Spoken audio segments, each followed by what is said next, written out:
Reacher Season 3, Episode 6 review. I'm thrilled Neagley's intense scene turned out to be a great addition to Persuader. Prime Video's Reacher Season 3, Episode 6, Smoke on the Water, features more screen time for Quinn and a kick-ass scene from Neagley that proves her upcoming standalone series will be a hit. While the best villains of Reacher Season 3, Polly Van Hoven and Xavier Quinn, were mostly on standby for the first 5 episodes, Reacher Season 3, Episode 6 finally gets both of them front and center in thrilling ways. Now that Reacher's cover is blown to Quinn and Zachary Beck, he will have to move fast to help Susan Duffy save Teresa. Reacher Season 3, Episode 6 reveals the true dynamic between Quinn and Beck, which is far from a mutually beneficial partnership and more of a hostage situation. After Reacher discovers that Quinn cut off Richard's ear in Reacher Season 3, Episode 5, he realizes he can trust Richard to keep his secret. That turned out not to be necessary after Quinn had 2 of his henchmen torture a current member of the 110th Special Investigators Unit for intel on Reacher, showing how ruthless yet effective Quinn's tactics can be. Neagley's shootout scene wasn't in Lee Child's Persuader book, but is one of Season 3's best.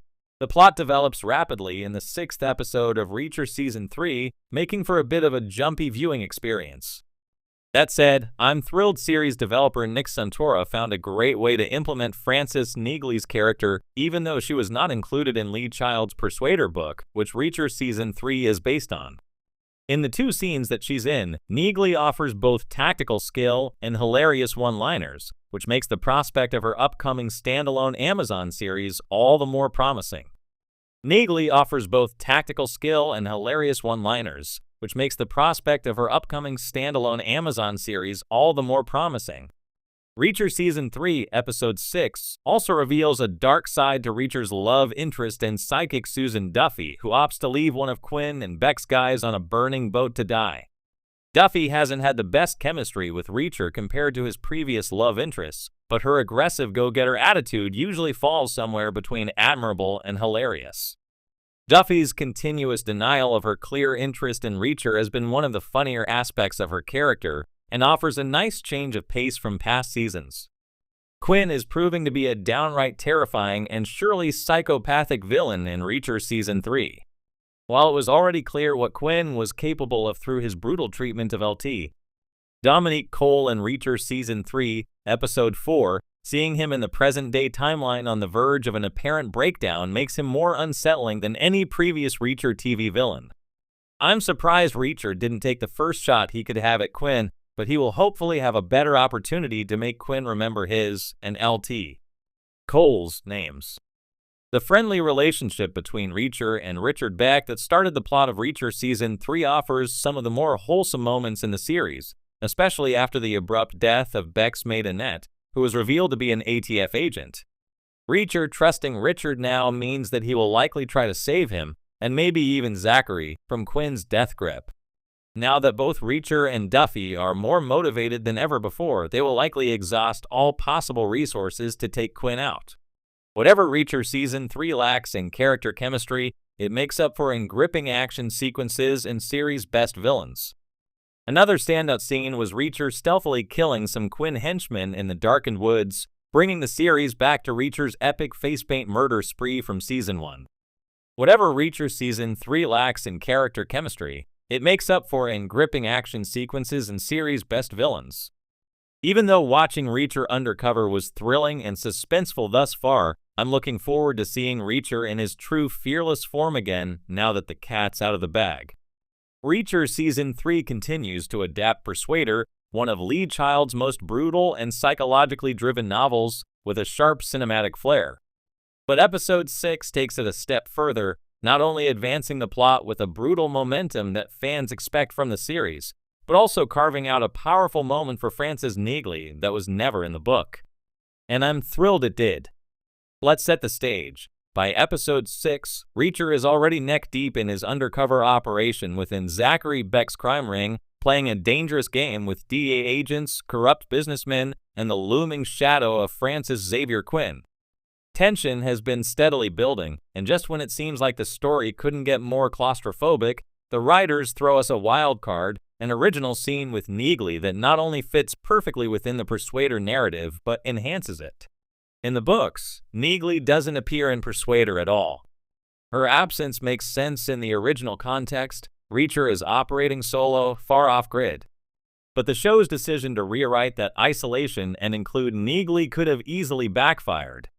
Thankfully, episode 6 proves it was the right call.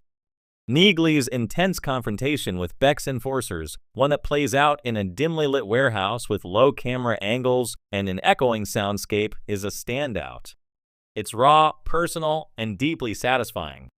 For once, she's not just providing tactical support or backup over comms. She's in the thick of it, and she owns the screen. What's particularly effective is how the scene reinforces Neagley's own moral code, one that's just as rigid and calculated as Reacher's, but filtered through a different lens. When she interrogates one of Beck's men and pushes just enough without stepping over that invisible line, we get a moment of clarity. Neagley isn't Reacher's sidekick. She's his equal with her own code, her own scars, and her own story. The showrunners clearly understand this, and in episode 6, they finally give her the kind of scene that reflects it. The emotional layering is what makes it click. In the aftermath of the fight, we see Neagley quietly tape her knuckles, an almost meditative act, and stare at her reflection for just a moment too long. There's no dialogue, no exposition dump. It's all in the performance. Maria Sten delivers an understated, powerful portrayal, adding a new dimension to Neagley that the books only hinted at.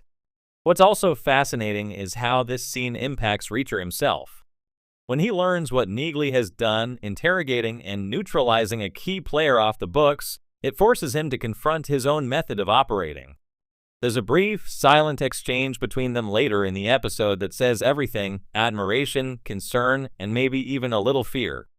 These two warriors have always been aligned, but this scene plants a seed of tension. And it's brilliant. Beyond Neagley's moment, episode 6 keeps up the pace. The infiltration scenes are as sharp as ever, the action choreography remains brutal yet grounded, and the cat and mouse game with Quinn becomes more layered. There's a new sense of unpredictability as Reacher's cover begins to slip. Every look and conversation is charged with double meaning. The dialogue is clipped and efficient, but full of implication. In true Reacher fashion, it feels like anything could explode at any moment. But it's Neagley's arc in this episode that elevates it from good to great. In many ways, it's a reflection of how the showrunners are treating the Reacher source material, not as gospel, but as inspiration. They're not afraid to color outside the lines if it means adding emotional depth and character development. And Neagley's new scene is a perfect example of that.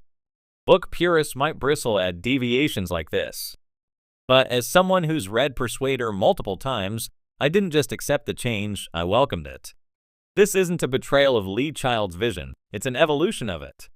Neagley may not have been in Persuader the novel, but she absolutely belongs in Persuader the series. Episode 6 is a turning point. Not just in the narrative arc, but in how Reacher is building out its universe. If future episodes continue this balance of faithful adaptation,